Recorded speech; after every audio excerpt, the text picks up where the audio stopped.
এটা কি সম্ভব? সংক্ষিপ্ত উত্তর না। আর দীর্ঘ উত্তর না, সম্ভব নয়। কিন্তু নাটকটা খুব লম্বা হতে পারে। একে অঙ্কের ছোট্ট নাটক বলা যাবে না।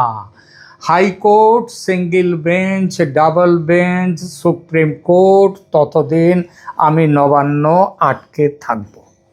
নবান্ন কি কারো পৈতৃক বাড়ি? না। কারো রাজনৈতিক স্মৃতিসৌধ? না। কারো রাজনীতি করার ঘর?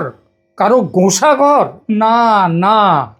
নবান্ন হলো রাজ্য সরকারের সচিবালয়। সেখানে মুখ্যমন্ত্রী বসেন, কারণ তিনি মুখ্যমন্ত্রী। আর তিনি মুখ্যমন্ত্রী বলে নবান্ন তার ব্যক্তিগত সম্পত্তি হয় না। এই ছোট্ট কথাটাই আমাদের রাজনীতিতে সবচেয়ে বেশি ভুলে যাওয়া হয়। ক্ষমতার কেন্দ্রকে নিজের ক্ষমতা, আইনের ক্ষমতা নয়, নিজের ক্ষমতা বলে চাউর করা হয়। আমাদের দেশে অনেক নেতা আছেন যারা চেয়ারকে দায়িত্ব ভাবেন। আবার কিছু নেতা আছেন যারা চেয়ারকে প্রায় আত্মীয় স্বজন ভাবতে শুরু করে দেন। যেন গদি ছাড়া বাঁচা মানে চেয়ার ছাড়া বাঁচা, ক্ষমতা ছাড়া বিপ্লব, লালবাতি ছাড়া জনসেবা, এসবগুলো অসম্ভব। তখন ভোটে হার মানে শুধু পরাজয় নয়, অস্তিত্বের সংকট। সেটাই হেরে যায়। ভোটের আগে মমতা নানান ভাষায় কমিশনের আদ্যশ্রাদ্ধ করেছেন।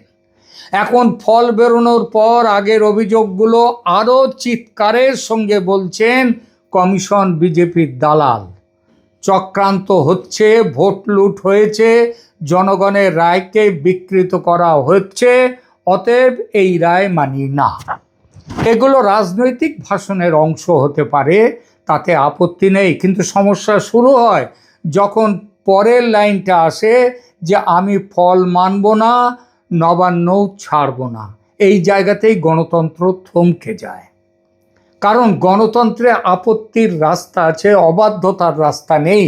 আপনি ফল চ্যালেঞ্জ করতে পারেন, পুনর্গণনা চাইতে পারেন, আদালতে যেতে পারেন, নির্বাচনী মামলা করতে পারেন, প্রমাণ হাজির করতে পারেন, কিন্তু আমি হারিনি কারণ আমি হারতে রাজি নই, এই যুক্তি কোথাও কোনো সংবিধানে নেই, ভারতীয় সংবিধানে নেই।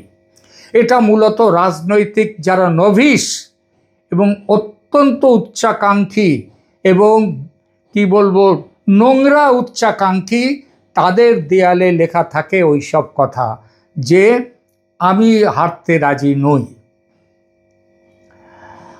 অনেকে ভাবেন বড় নেতা মানে বড় ছাড়। আসলে উল্টোটা সত্যি হওয়া উচিত। যত বড় পদ তত বড় বাধ্যবাধকতা। কারণ পাড়ার ক্লাবের সম্পাদক হার মেনে ঘরের চাবি না দিলে একটা পুজো আটকে যেতে পারে, আর মুখ্যমন্ত্রী হার মেনে নবান্ন না ছাড়লে একটা রাজ্য আটকে যায়। এখন আসি প্রক্রিয়ায়, কিভাবে পরিত্রাণ মিলবে এমন সমস্যা থেকে? কিভাবে মিলবে? ফল স্পষ্ট হলে বিদেয়ী মুখ্যমন্ত্রীর করণীয় কি? খুব সোজা, আগেই বলেছি, পদত্যাগপত্র জমা দেয়া। রাজ্যপাল তা গ্রহণ করবেন, সংখ্যাগরিষ্ঠ দলকে ডাকবেন, নতুন সরকার শপথ নেবে, পুরনো সরকার বিদায় নেবে। এটাই নিয়ম। এতে অপমান নেই, এতে প্রতিশোধ নেই, এতে কেবল গণতন্ত্র আছে। কিন্তু যদি কেউ বলেন আমি নির্বাচনের ফল মানি না তাই আমি পদত্যাগ করব না, তাহলে সংবিধান হাহুতাশ করবে না, কাজ করবে। রাজ্যপাল প্রশ্ন করবেন আপনার সংখ্যাগরিষ্ঠতা কোথায়? যদি নির্বাচনের ফল বলে দেয় সংখ্যাগরিষ্ঠতা অন্যত্র, তবে আপনার নৈতিক ভিত্তি শেষ, রাজনৈতিক ভিত্তি শেষ, প্রশাসনিক ভিত্তিও শেষ। চেয়ারে বসে থাকা আর ক্ষমতায় থাকা এক জিনিস নয়। অনেকেই প্রথমটা পারেন, দ্বিতীয়টা আর পারেন না। ধরুন নতুন সরকার শপথও নিয়ে ফেললো রাজভবনে কিংবা ব্রিগেড প্যারেড গ্রাউন্ডে, তারপরেও পুরনো মুখ্যমন্ত্রী নবান্নে বসে আছেন। নতুন সরকারকে জায়গা ছাড়ছেন না, চা খাচ্ছেন, বৈঠক ডাকছেন, ফাইল চাইছেন, কারণ অফিসটা তো সেখানে রয়ে গেছে। আমলাদের বলছেন আমি আছি। দৃশ্যটা শুনতে সিনেমার মতো, কিন্তু আইনের দৃষ্টিতে এটি অত্যন্ত করুণ। করুণ হলেও আজকের পশ্চিমবঙ্গে কিন্তু অসম্ভব নয়। মমতার ক্ষেত্রে তেমনটাও হতে পারে এবং তার সম্ভাবনা কিন্তু দেখা দিয়েছে। নইলে নির্বাচনের পর চক্রান্তের ধুয়ো তুলে কেন অবস্থান বিক্ষোভে বসবেন মুখ্যমন্ত্রী? আর এই বিক্ষোভ 4 মের পর টেনে নিয়ে গেলে, নির্বাচনী ফলে তার দল হেরে গেলে, কারণ সেই মুহূর্তে তিনি মুখ্যমন্ত্রীর চেয়ারে থাকলেও বিদায়ী মুখ্যমন্ত্রী। তিনি প্রাক্তন শব্দটা ছোট, কিন্তু আঘাতটা বড়। প্রাক্তন মুখ্যমন্ত্রী মানে কি? মানে আপনি সম্মান পেতে পারেন, নিরাপত্তা পেতে পারেন, রাজনৈতিক গুরুত্ব থাকতে পারে আপনার, কিন্তু সরকারি আদেশ দেওয়ার অধিকার আর নেই আপনার। আপনি চাইলে নবান্নের সামনে ম্যারাপ বেঁধে মাইক নিয়ে বক্তৃতা করতে পারেন পুলিশের অনুমতি নিয়ে, কিন্তু নবান্নের ভেতর সরকার চালাতে পারেন না, কারণ সরকার গণতান্ত্রিক অনুমোদনে চলে, ব্যক্তিগত ইচ্ছায় নয়, ব্যক্তিগত চাহিদায় নয়। তবু যদি পদ না ছাড়তে চান মমতা ব্যানার্জি সেদিন, তারপর কি হবে? প্রথম ধাপ অনুরোধ, দ্বিতীয় ধাপ লিখিত নোটিশ, তৃতীয় ধাপ প্রবেশ ও প্রশাসনিক নিয়ন্ত্রণ নতুন সরকারের হাতে সুনিশ্চিত করা। তারা জোর করে ঢুকবে নবান্নে, ঢুকে সেই ব্যবস্থা পুলিশ করবে, প্রশাসন করবে। চতুর্থ ধাপ, প্রয়োজনে আইন শৃঙ্খলা বাহিনীর উপস্থিতিতে তাকে জোর করে সেখান থেকে সরিয়ে দেয়া। খতরনাক বাঘ বা বাঘিনীকে বশ করতে গেলে ঘুম পাড়ানো গুলি ছুঁড়ে ঘুম পাড়িয়ে যেমন খাঁচায় ঢোকানো হয়, সেভাবে কি এখানে যারা ভাবছেন ওমা সে কি একজন প্রাক্তন মুখ্যমন্ত্রীকে কি সত্যিই এভাবে সরানো উচিত? সংবিধানে কি এমনটা লেখা আছে? উত্তর হলো, রাষ্ট্র যদি না পারে তবে রাষ্ট্র বলে কিছু থাকে না। সচিবালয় যদি ব্যক্তিগত অনশন কক্ষ হয়ে যায়, তবে আগামী দিনে যে কেউ হারলে সে বলবে আমি উঠব না। তখন ভোটের দরকার কি? সোজা গদি দখল প্রতিযোগিতা হোক, মিউজিক্যাল চেয়ারের মতো। তবে একটা কথা পরিষ্কার, এটা সত্যিই বাঘবন্দির খেলা হবে না, বা সিনেমার ভিলেন ধরার দৃশ্যের মতো হবে না, যে নায়ক এসে কলার ধরে ভিলেনকে হিড় করে টেনে নিয়ে যাবে, কিংবা ওই সেই গুপি গায়েন বাঘা বায়নের সেই কথা আমাদের, যে কিংবা দড়ি ধরে মারো টান রানী হবে খান খান। এটা হবে না, কোনো দড়ি ধরে টানাটানি হবে না। এখানে ম্যাজিস্ট্রেট থাকবে, মেডিকেল টিম থাকবে। ওটা হীরক রাজার দেশের কথা বললাম, দড়ি ধরে মারো টান। যাই হোক, সেটা হবে না, কারণ টেনে টানাটানি করে তাকে ভেঙে ফেলা হবে না। ম্যাজিস্ট্রেট থাকবে, মেডিকেল টিম থাকবে, ভিডিও রেকর্ড থাকবে, পর্যাপ্ত সাক্ষী থাকবে। রাষ্ট্রের কাজ অপমান করা নয়, রাষ্ট্রের কাজ দখল মুক্ত করা। এই পার্থক্যটা বোঝা খুব জরুরি। এখন আসি নাটকের সবচেয়ে বিস্ফোরক সংলাপে। যদি তিনি বলেন আমাকে জোর করে সরাতে এলে আমি নবান্নের 14 তলা থেকে ঝাঁপ দেব এবং আমার মৃত্যুর দায় হবে মোদি, শাহ আর জ্ঞানেশের, তাহলে এই লাইন শুনে রাজনীতি টিআরপি পায়, কিন্তু আইন পায় এক ভয়ঙ্কর যন্ত্রণা। আমাদের বিবেক পায় এক ভয়ঙ্কর মাথা ব্যথা। কেন? কারণ আত্মহত্যার হুমকি দিয়ে কেউ সাংবিধানিক অবস্থান দখলে রাখতে পারে না। এতে রাষ্ট্রের দায়িত্ব বাড়ে, আত্মঘাতীর অধিকার বাড়ে না। মানে আপনাকে সঙ্গে সঙ্গে মানসিক ও শারীরিক সুরক্ষার আওতায় আনতে হবে, কিন্তু তাই বলে আপনাকে রাজ্যের সচিবালয়ে আজীবন বসিয়ে রাখতে হবে এমন কোনো আইন নেই। রাষ্ট্র তখন কি করবে? অবৈধ দখলদারকে সরাতে যে ব্যবস্থাগুলো করা দরকার সেইগুলোই করবে। রাষ্ট্র একথা বলবে না যে মরুন আপনি, বাঁচুক রাজ্য, এমন কথা বলতেই পারে না। রাষ্ট্র তার জীবন বাঁচাবে, তারপর ভবন বাঁচাবে, নবান্ন বাঁচাবে, তারপর সংবিধান বাঁচাবে। এই তিনটির মধ্যে একটাকেও ছেড়ে দেওয়া যাবে না।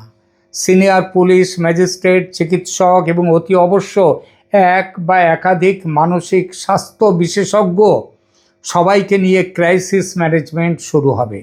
কথা বলে শান্ত করার চেষ্টা করা হবে, বিপজ্জনক এলাকা খালি করা হবে, 14 তলার চারপাশে শক্ত জাল বেছানো, শক্ত নেট জাল বিছিয়ে দেওয়া হবে, যাতে ঝাঁপ দিলে অন্তত নিচে না পড়ে জালে পড়ে বাঁচানো যায়। চারদিকে কারফিউ জারি করে পাবলিক স্পেকটাকেল, অর্থাৎ জনগণের চোখকে দৃষ্টি আটকে দিতে হবে। কারণ ক্যামেরা অন থাকলে নেতাদের তাদের দর্শকের জন্য অভিনয়টা বেড়ে যায়, ক্যামেরা অফ হলে বাস্তবের মুখোমুখি হন নেতারা। এবং এই কথাটা একটু কড়া হলেও সত্যি, আত্মহত্যার হুমকি কোনো গণতান্ত্রিক ম্যান্ডেট নয়। এটা রাজনৈতিক ব্ল্যাকমেল হতে পারে, ব্যক্তিগত সংকট হতে পারে, নাটকীয় প্রতিবাদ হতে পারে, কিন্তু সাংবিধানিক যুক্তি হতে পারে না। আর যদি তার অনুগামীরা চারপাশে বসে পড়ে মানব প্রাচীর তৈরি করে, বিক্ষোভ তৈরি করে, স্লোগান দিতে শুরু করে, নেত্রী তুমি এগিয়ে চলো, আমরা তোমার সঙ্গে আছি, থাকুন সঙ্গে। গণতন্ত্রে প্রতিবাদের অধিকার আছে, কিন্তু নিয়ম মেনে। সচিবালয় অবরোধ করে সরকার চালানো আটকানোর অধিকার কারণ নেই। প্রশাসনের পথে বাধা দিলে সেটা আর কবিতা থাকে না, সেটা আইন শৃঙ্খলার প্রশ্ন হয়ে যায়। তখন পুলিশ প্রথমে বোঝাবে, তারপর সতর্ক করবে, শেষে সরাবে, যতটা কম শক্তি প্রয়োগ করে সরানোর দরকার হয়। কারণ নবান্ন ফেসবুক লাইভের লোকেশন নয়, এটা প্রশাসনের নার্ভ সেন্টার। এখন কেউ প্রশ্ন করতে পারেন, কেন্দ্র সরকার কি তখন হস্তক্ষেপ করবে? সরাসরি প্রথমে কেন্দ্র সরকারের হস্তক্ষেপের জায়গাই নেই।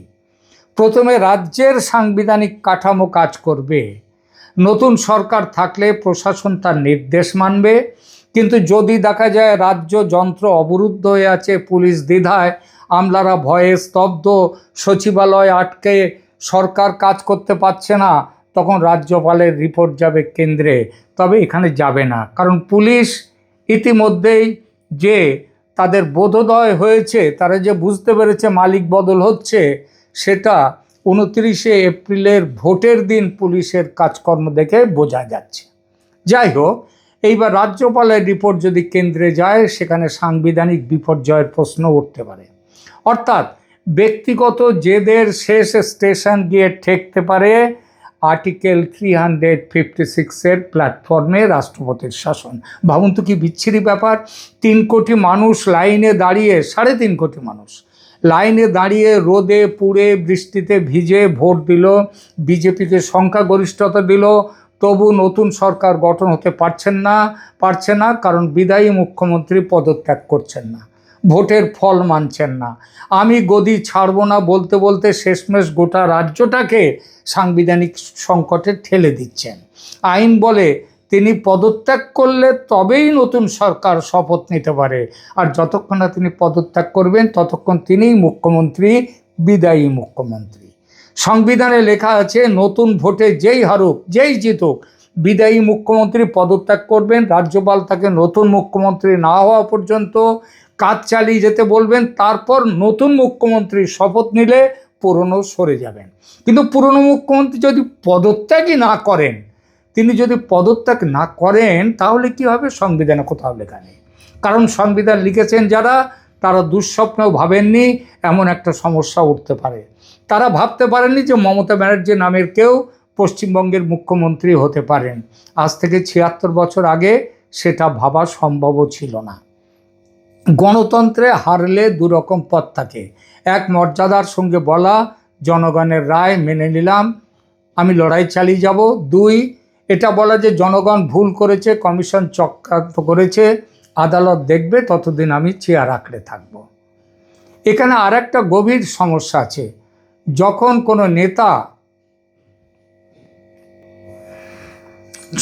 কোনো নেতা শক্তিশালী হন, তখন তিনি বেপরোয়া হয়ে যান। কারণ তখন তার বিশ্বাস জন্মায়, আইন কাগজে থাকে, আমি মাটিতে আছি।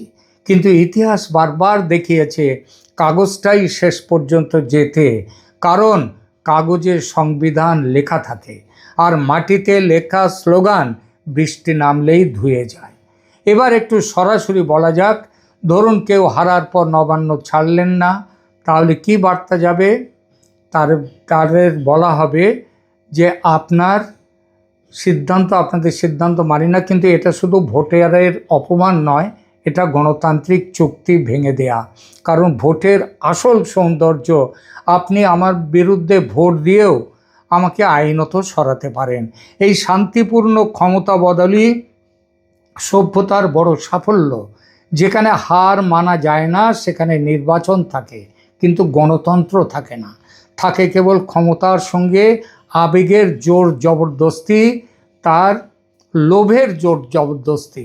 তাই যদি কখনো সত্যিই এমন দিনটি আসে, নতুন সরকার বাইরে দাঁড়িয়ে, পুরনো সরকার ভেতরে বসে, আর মাঝখানে নবান্ন হয়ে গেছে রাজনৈতিক নাটকের মঞ্চ, তখন মনে রাখবেন শেষ কথা বলবে না মাইক, শেষ কথা বলবে প্রোটোকল, শেষ কথা বলবে আইন, শেষ কথা বলবে সেই নীরস বিরক্তিকর কাগুজে ধীর ঠান্ডা জিনিসটা যার নাম সংবিধান। এই সংবিধান খুব রোম্যান্টিক ভাষায় কথা বলে না, সে বলে সংখ্যাগরিষ্ঠতা আছে, থাকুন, নেই সরে যান, আপত্তি আছে আদালতে যান, আত্মহত্যার হুমকি, আগে আপনাকে বাঁচানো হবে, কিন্তু গদি সেটি ভোটে ঠিক হবে, আবেগে নয়। শেষে একটা দৃশ্য কল্পনা করুন, একটা ভবন দাঁড়িয়ে আছে, একদিন সেখানে একজন ঢোকেন লাল কার্পেট পেরিয়ে, আরেকদিন তাকেই বেরোতে হয় পেছনের দরজা দিয়ে। ইতিহাসের দিকে তাকিয়ে ভবন কিন্তু নির্বিকার, নবান্ন কারো প্রেমে পড়ে না, চেয়ার কারোর সঙ্গে বিয়ে করে না, দপ্তর কারো আত্মীয় নয়, আজ আপনি কাল অন্য কেউ, এটাই গণতন্ত্রের নিষ্ঠুর সৌন্দর্য। তাই হারলে যদি কেউ বলেন আমি মানি না, উত্তর হওয়া উচিত খুবই ভদ্র, খুবই ঠান্ডা, খুবই নির্মম ভাষায়, যে আপনি না মানলে আপিল করুন, আপনি না মানলে মামলা করুন, আপনি না মানলে বক্তৃতা করুন, কিন্তু আপনি না মানলে ফল বদলায় না। কারণ রাজ্য চলে সংবিধানে, ব্যক্তিগত রাগে নয়। গণতন্ত্র চলে ভোটে, গদিতে আঠা লাগিয়ে নয়। আর ক্ষমতা যত বড় নেত্রীরই হোক, শেষ পর্যন্ত ভাড়ার চেয়ারই হচ্ছে ক্ষমতা, মেয়াদ ফুরলে উঠে যেতে হয়। প্রিয় দর্শক, রবি ঠাকুরের সেই কবিতার কথাটি একবার ভাবুন। একদিন রাতে আমি স্বপ্ন দেখিনু, চেয়ে দেখো বলে যেন বিনু, চেয়ে দেখি ঠোকাঠুকি বর্গা করিতে, কলিকাতা চলিয়াছে নড়িতে নড়িতে। কলিকাতা সত্যি সত্যি নড়েনি, কিন্তু যদি নড়িত। এই প্রতিবেদনে যে বিষয়টি নিয়ে বললাম, সেটা কিন্তু রবি ঠাকুরের কবিতার মতো একমাত্র স্বপ্ন দেখা নয়, এর অনেক বেশি সত্যি হওয়ার ক্ষমতা আছে। যখন রাজ্যের নাম পশ্চিমবঙ্গ, দলের নাম তৃণমূল কংগ্রেস এবং নেত্রীর নাম মমতা বন্দ্যোপাধ্যায়, তখন কত কি যে ঘটতে পারে তার ঠিক নেই। ভালো থাকবেন, ধন্যবাদ।